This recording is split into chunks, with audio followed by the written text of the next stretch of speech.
Thank you, Mayor, City Administrator. Good evening, Council and residents. What I'm going to present tonight is not going to take a very long time. My goal is to try to update the Council and the people on where the administration stands, where the utility division stands on the water system as a whole, and some of the recent developments. I passed out to everybody up there, or had passed out a copy of the brief PowerPoint that we're going to go through. This will be made available on the city website, I believe, by tomorrow, so that everybody can access that. A brief overview talks about the few items that I'd like to talk about, which are recent concerns and typical household service lines, water system roles and responsibilities, other city actions, lead and copper solutions, infrastructure planning documents, revenue streams, and utility planning documents. The first slide that you see is an example of what a typical household service line might look like. You see the city water main generally is going to run down the middle of the street. There's a line that runs from the city water main generally to a curb box, which is where we access and turn water on and off. That's generally located very close to the property line. In the city of Flint, that line that runs from our transmission main to that box is generally galvanized. Probably about 70 to 80% of our lines.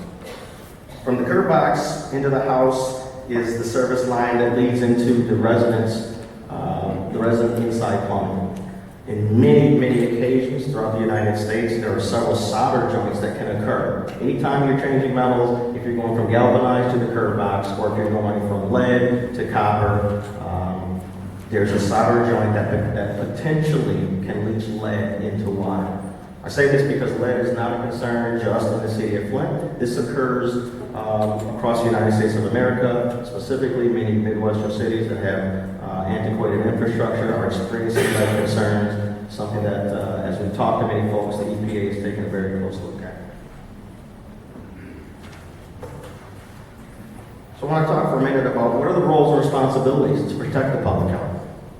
First, we look at the fact that we have an Environmental Protection Agency that's an agency of the U.S. government whose mission it is to protect the human health and the environment.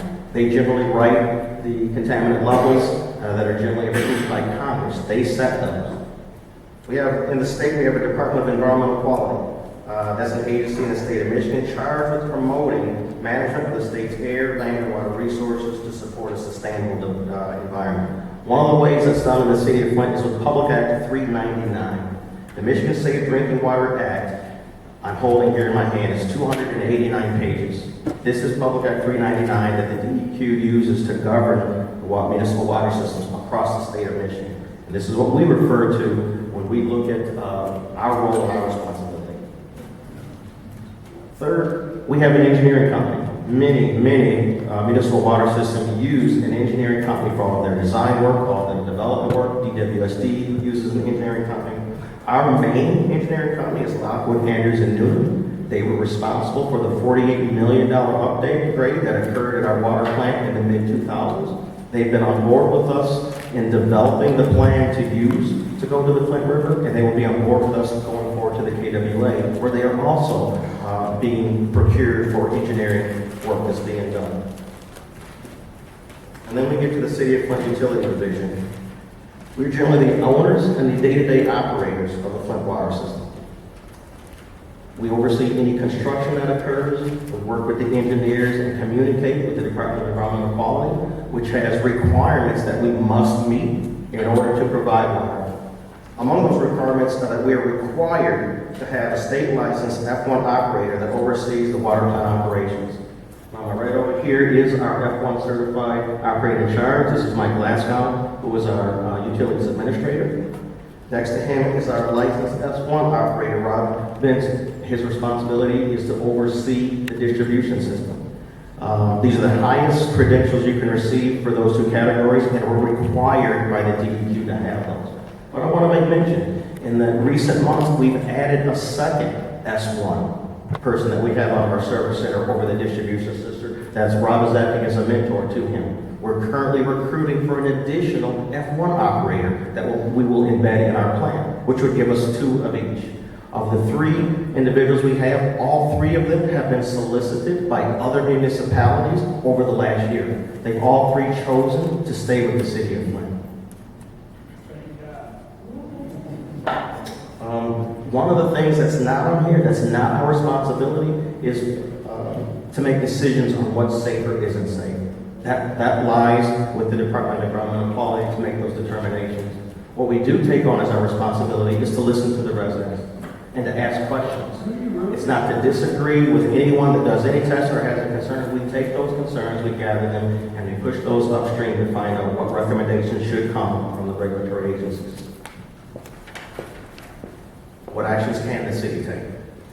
One of the things we've done over the last year is we've consulted with various industry experts. Many of the people know here, we've done tours of the plant. We've had people that have come from California and from Georgia that have given us additional insight into what their experience has shown dealing with water. We've developed a written and prioritized infrastructure plan on what our plans are into the future for the infrastructure. One of the things that's come out of dealing with other experts in that plan is a successful implementation plan for TTHMs. A year ago, there was significant concern on what would occur out of TTHMs. Through the bringing together of industry experts and working with the DEQ, we came up with a plan, we came up with a cost. That plan was implemented and it was successful. As right now, we are no longer at this point out of compliance. We've developed a draft corrosion optimization plan ready to present to the DEQ. One of our experts, Veolia, recommended corrosion control as their second recommendation along with other changes. Our first plan, though, was to get the granulated activated carbon installed, which we were successful with. Once that was completed in mid-August, we received guidance from the DEQ to move forward with the corrosion plan. That was in mid-August. We developed advisory committees, which include EPA and DEQ representatives. We had an EPA representative from Cincinnati who specialized in TTHM, came from Cincinnati, participated in our technical advisory committee, and his input was instrumental because it aligned with the other experts on what we were going to do. In early July, we got recommendations that came from the EPA on lead experts that they had on board. Again, first, we finished the granulated activated carbon being installed. We had guidance in mid-August from the DEQ to move forward with corrosion control. I talked to the lead experts, both from the EPA. They will be coming to Flint within the next few weeks, and we will structure our next technical advisory meeting around their involvement here at the city of Flint. And we expect these committees to remain in place through the transition of the KWA. It's important to remember when we're talking about lead, what causes that and what leaches it is not going to go away when the KWA comes in. It's a problem that exists, as the mayor said, and as our city administrator said, through many parts of the United States of America, and there are many actions that are being taken. So what are the current solutions that we have? Well, we have an array of solutions right now. First, short term. Obviously, we want everybody to be comfortable. So the first thing we talk about is if you do have a concern, flush your pipes before drinking and only use cold water for cooking and drinking. That is for the comfort of the residents. Certainly when we flush hydrants, the same message comes out. If people are uncomfortable with the water that comes out, flush your hydrants for a while and then go forward. Public education. We produce a frequently asked question sheet, which I have in my hand here, which everyone should have gotten a copy of. I believe there were copies in the back. This also will be posted on the city's website. This contains EPA and DEQ approved information on lead and copper on what to do to feel more safe. The city will engage in greater public education on all the things that we've done and going forward on an ongoing basis. Midterm solutions, the corrosion optimization. Again, corrosion optimization, we considered that at the beginning of it. There was data that we were required to pull. The DEQ guided us in going forward with that in the middle of August. We have a draft copy that is ready that will go to the DEQ in the very near future. And testing. From the very beginning, we've talked about getting your water tested. The more we test, the more comfort we think we can bring. We have a dedicated website that people can, a dedicated email address that people can use. We've changed the promise on the phone message at the water plant. We encourage anyone to get your water tested. We're providing that free of charge. Even though there's a requirement, we're not restricted to that requirement. And then finally, long term, is to change all the lead service lines. We're reviewing options right now that will allow for all lead service lines to be changed over time. And I might mention, these solutions are noted, again, right in Public Act 399. They're noted, many of them, as requirements after you reach an action level or exceed it. which by the DEQ standards we have not reached yet, but we're already progressively moving forward on those items. But I must make note, like the mayor said, if we were to change all the service lines, if we were to assume that there were 15,000 out there, at approximately $2,000 to $3,000 each, we're looking at between $30 and $40 million to change out all the service lines. So how might we do that? How might we come up with a plan? This is the plan that over the last couple of years the city's utility department has developed. We have a 50-year master plan. Section 8 of that 50-year master plan talks about infrastructure projects over the next 50 years. Those projects come from all of our facilities, the work that needs to be done there. It comes from underground concerns. It comes from a professionally engineered water reliability study. We also use the same things to build a 10-year rate study by Raptalis that points out how much money should go into capital improvements on a system of this size on an annual basis. We have a 5-year capital improvement plan, section 6, pages 47 through 48. It's right there on the table that, again, identify the priorities that are most important to the infrastructure. In our 2-year budget that we submitted to Treasury, we identified the things that would get us to the KWA and would launch us down the road of repairing the infrastructure or doing the things that should be done. Our water reliability study, which was done in 2011 and upgraded again December of 2013, has been the foundation of all of the plans that we've made. Every one of these documents, their form is on the table right there, and all of those are available to the council and to the public. In addition, with the 2-year budget, we created a utility objectives and tasks. We've talked about the strategic plan. We've amended that where there are specific objectives and tasks underneath that to accomplish those. Those have been amended since 2016. Again, this is a document that can be made available to the public where everyone can see the direction the city is going and how we plan to get there. It's important when I go through this because when we talk to legislatures and others, when we're looking for funding, there are a handful of questions that they ask. A, do you have a plan? B, do you have priorities? And C, do you have the capacity to implement that? All 3 of those, we've proven the ability to do that over the last 2 years. Where are the revenue streams to come from? First, we have a maintenance budget. Every year we sit down and go through what is it going to take to get through next year. Everyone's familiar with me, the main breaks we're having and other occurrences that are going out there underground that we haven't seen since any of us were small. We have a problem spotter now where we're beginning to attach better numbers to what it costs to do that, to help enlighten everyone when we build that budget. For projects that are outside of that may be a little bit more costly, we look to put those as a priority in the capital improvement plan.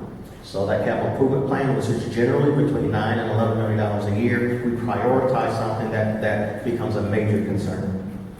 If something is outside of those 2, the DEQ has several funding opportunities that are available. The DWRF, which is a drinking water revolving loan, which is specific to water projects. This is what funded the $48 million upgrades to the plant in the mid-2000s. This allows us for a big project to spread it out over time. The SRF, which is the sewer revolving loan fund, which is specific to sewer projects. SAW grants, stormwater, asset management, and wastewater grants. The SWQIF, which is Strategic Water Quality Initiatives, and the S2, which provides funding for engineering services in the sewer projects. Just this past week, I had a communication with your sponsor of Pocan from the DEQ, who is the person responsible for these grants. So we are on the list for a SAW grant right now, and we are evaluating what might we apply for in the DWRF. These are things that we can come from the DPW committee to talk about options the city has, but these are the things that we look at when we talk about how do we get something funded. These are some of the options. And finally, on the last page, just a brief look at what our project status was. What you see here is 1, 2, 3, 4, 5, 6, 7, 8, 9 different projects that in this fiscal year we have accomplished or are nearly complete. Almost $7.5 million of projects having to deal with our infrastructure, having to deal with water, many of which people have said they never thought they'd see all of this occur. This is the proof that we can accomplish it. All of this, like it says here, while repairing hundreds of main breaks, while we're having dozens of valve replacements being done. The work here has allowed us to know more about what's going on underground than most places in the Midwest that have the same antiquated infrastructure. These are the tools that are allowing us to go to the legislature that are backing us up when we say we have a request for funding, because we have a plan to deal with it. We have priorities set in place, and we've shown the capacity to get the work done. We've got a fantastic team. We're committed to the city. We're committed to safe water for everyone, and we will relentlessly work to accomplish those goals. I thank you for your time.